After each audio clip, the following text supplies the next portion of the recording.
The night did not announce itself with sirens. It arrived quietly, like history often does, slipping between headlines and satellite feeds, crossing borders before the world had time to understand what was happening. In Washington, the language was decisive. In Caracas, the silence was heavy. And across the Pacific, in Beijing, the message was received not as shock, but as a warning. This is not merely the story of a raid. It is the story of power, influence, and a hemispheric line being redrawn in real time.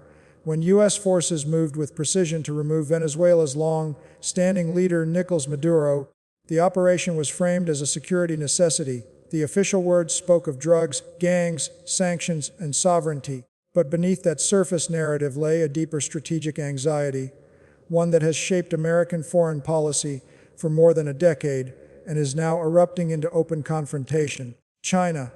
For President Donald Trump, the removal of Maduro was not an isolated action. It was a declaration, a signal that the Western Hemisphere, long described in Washington as America's strategic backyard, would no longer be treated as contested ground.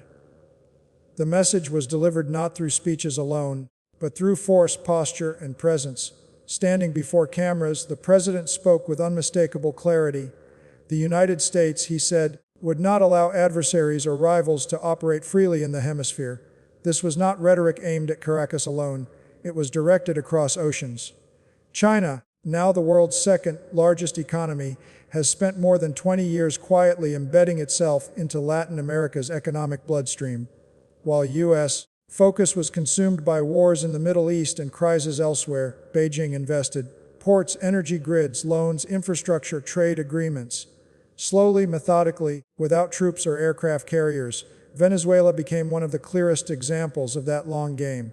Under Maduro, China emerged as the country's largest buyer of crude oil. Chinese financing helped keep Venezuela's economy afloat even as sanctions tightened and production faltered. But this relationship was never purely ideological. It was transactional, oil for credit, energy for influence.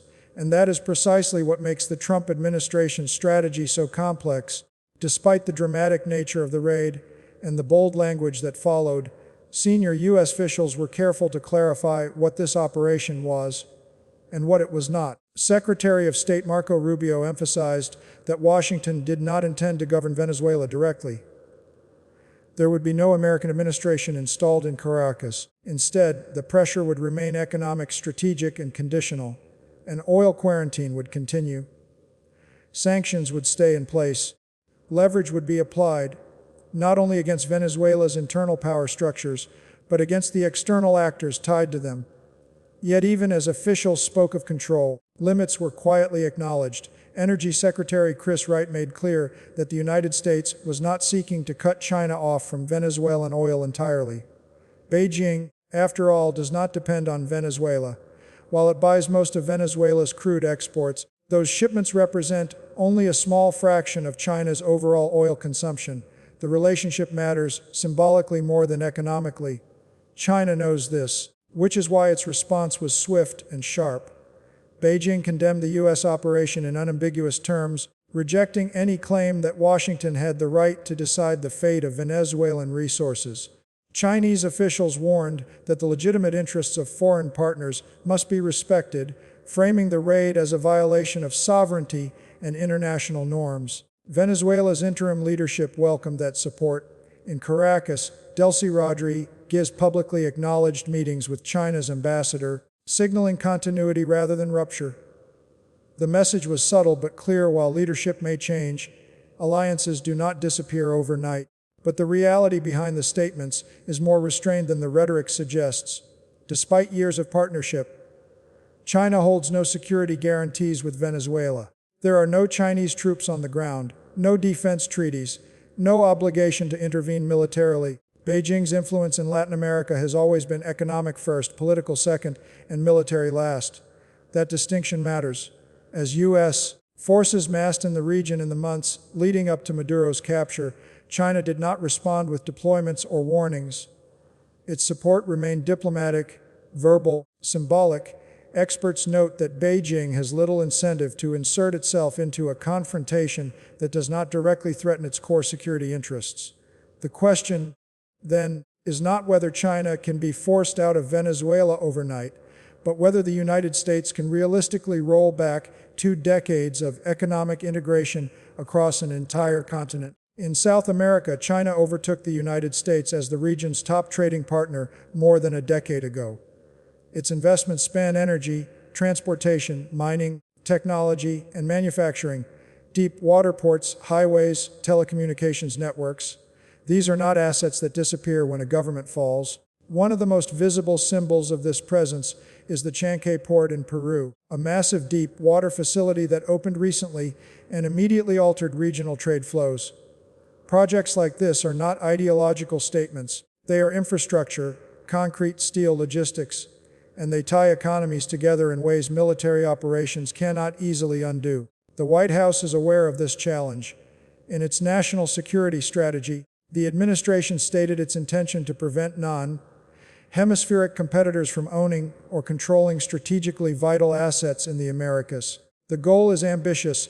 The obstacles are immense. In recent months, Washington has pressed regional governments to reconsider their ties with Beijing. In Panama, authorities withdrew from China's Belt and Road Initiative. In Honduras, political leaders openly discussed restoring relations with Taiwan. In Mexico, lawmakers approved sharp tariff increases on Chinese imports. These moves suggest momentum, but not consensus. Latin America's response to the Venezuela operation has been fractured. Some leaders applauded the action, aligning themselves firmly with Washington. Others reacted with alarm, viewing the raid as a destabilizing precedent. Most countries, however, have chosen neither side outright, opting instead for strategic balance. And that balance is where China thrives. Consumers across the region continue to buy Chinese smartphones, electric vehicles, and electronics. Chinese brands are woven into daily life, not as symbols of power, but as practical choices. This kind of presence is resilient. It does not depend on who occupies a presidential palace. Which brings us back to the central tension. The Trump administration has asserted dominance. It has demonstrated military reach. It has drawn a line and dared rivals to cross it. But power is not only measured in raids and declarations. It is measured in trade flows, consumer habits, and long-term commitments. As this new chapter begins, one reality remains unresolved. Removing a leader is far easier than removing influence. And as Washington celebrates a decisive operation in Caracas, the larger contest, quiet, economic, and deeply entrenched, continues across the hemisphere. To understand why the removal of a single leader cannot erase an entire network of influence, one must look backward, not to a battlefield, but to balance sheets, port contracts, and trade corridors stretching across oceans. Long before the sound of rotor blades over Caracas, China was already embedded in Latin America's future, not through force, but through patience. For more than 2 decades, Beijing pursued a strategy that contrasted sharply with Washington's approach. While U.S. policymakers cycled through crises in the Middle East and internal political battles at home, China focused on what it calls win-win cooperation.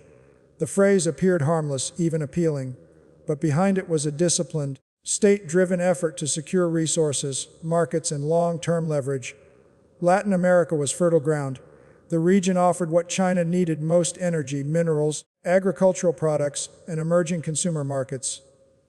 Venezuela, rich in oil but starved of capital, became one of the earliest and most prominent partners. Chinese loans flowed in when Western financing dried up. In exchange, oil shipments were locked into long-term agreements, insulating Caracas from sanctions but binding it to Beijing. This model repeated across the continent. In Brazil, Argentina, Peru, and Chile, China financed infrastructure projects that local governments desperately needed but could not fund alone. Ports were expanded. Roads and railways were built. Power grids were modernized. These were not symbolic investments, they were foundational. Over time, the economic relationship evolved into political weight. By 2010, China had surpassed the United States as South America's largest trading partner. This shift did not happen overnight, and it did not happen by accident. It was the result of consistent engagement, long-term planning, and an absence of political conditionality. Beijing did not lecture governments on governance or human rights. It offered capital, contracts, and access to its vast market. That approach earned loyalty, quiet, transactional, but durable. Even as Venezuela's relationship with China deteriorated under Nicolás Maduro due to unpaid loans and declining oil production, the strategic connection never fully collapsed. Beijing reduced exposure, recalibrated expectations, but did not walk away. It waited. That waiting game is now being tested. The Trump administration's raid on Venezuela was not just about removing a leader. It was about breaking what Washington views as a permissive environment for rival powers. Officials repeatedly framed the action as necessary to prevent the hemisphere from becoming a base of operations for competitors. But the challenge lies in defining what removal actually means. China's presence in Latin America is not concentrated in embassies or military bases. It exists in ports that handle millions of tons of cargo, in loans denominated over decades, in consumer electronics stores on city streets, and in supply chains that cannot be untangled without economic shock. Consider the Chanque port in Peru. Opened in 2024, the deep water facility dramatically reduced shipping times between South America and Asia. It altered trade routes, lowered costs, and made Chinese markets more accessible to Latin American exporters. For regional governments, this was not geopolitics, it was development. For Washington, it was a strategic red flag. U.S. defense and intelligence assessments have increasingly warned that infrastructure can be as powerful as weapons. Ports, telecommunications networks, and energy systems shape strategic options long after headlines fade. Once built, they create dependencies that cannot be reversed by decree. This is the dilemma facing U.S. policymakers today. The administration has made clear it intends to prevent foreign competitors from controlling critical assets in the hemisphere. But doing so requires more than pressure. It requires alternatives, credible, competitive, and timely. In some countries, Washington has seen early success. Panama's decision to withdraw from China's Belt and Road Initiative was hailed as a symbolic victory. The planned sale of Panama Canal ports from a Hong Kong-based company to a USA-led consortium suggested a shift in momentum. In Honduras, political leaders openly questioned their country's alignment with Beijing. In Mexico, tariffs on Chinese imports signaled economic pushback. Yet each of these moves came with friction. Chinese regulators slowed approvals. Beijing issued formal protests. Diplomatic relations grew tense.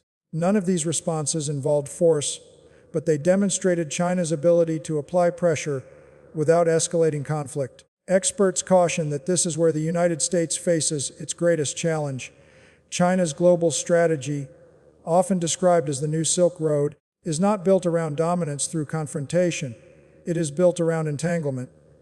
The deeper the economic ties, the higher the cost of separation. For many Latin American governments, cutting ties with Beijing would mean sacrificing growth, infrastructure, and access to critical markets.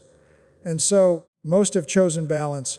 Rather than aligning fully with Washington or Beijing, countries across the region pursue mixed strategies.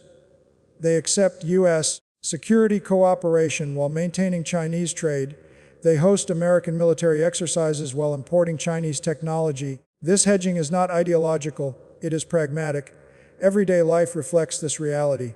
In major Latin American cities, Chinese smartphones dominate store shelves. Electric vehicles from Chinese manufacturers fill streets. Telecommunications networks rely on Chinese components. These are not state symbols, and they are consumer choices shaped by price, availability, and reliability. This ubiquity matters. Even if Washington asserts political or military authority, it cannot easily alter what people buy, use, and depend on. Influence rooted in daily life is far harder to displace than influence imposed from above. Which brings us back to Venezuela. The interim leadership in Caracas may face immense pressure from Washington. Sanctions, oil restrictions, diplomatic isolation, these tools remain powerful. But Venezuela's external relationships cannot be erased with a signature. China's role may evolve, but it will not vanish simply because the White House demands it. This is why analysts warn against overestimating the impact of the raid. Removing Maduro reshaped Venezuela's political landscape. It did not reset the hemisphere, the deeper contest between two global powers offering different models of engagement continues largely unchanged. In this contest, force delivers moments, economics deliver eras.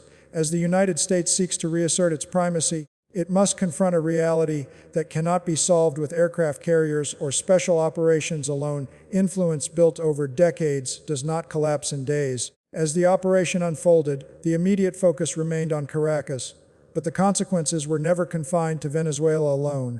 Within hours, diplomatic channels across the world became active, not in panic, but in calculation. Washington understood that this move would be watched carefully. In official briefings, U.S. officials emphasized restraint. They described the action as targeted, limited, and specific in scope. There would be no prolonged military presence, no occupation, and no direct control over Venezuela's future leadership. The language was deliberate, designed to project authority without signaling expansion. Yet behind the controlled messaging, the broader implication was impossible to ignore. This was a signal, not only to governments in the region, but to global competitors who had steadily increased their footprint in Latin America over the past 2 decades. The message was simple. The United States was reasserting its red lines. China received that message immediately. In Beijing, the response avoided escalation. Officials condemned the action diplomatically, reiterating principles of sovereignty and non-interference. But there were no threats, no military warnings, and no visible moves to challenge U.S. forces on the ground. The reaction reflected China's long-standing approach, measured, cautious, and strategic. This restraint was not weakness. China's influence in Venezuela and across the region has never depended on force.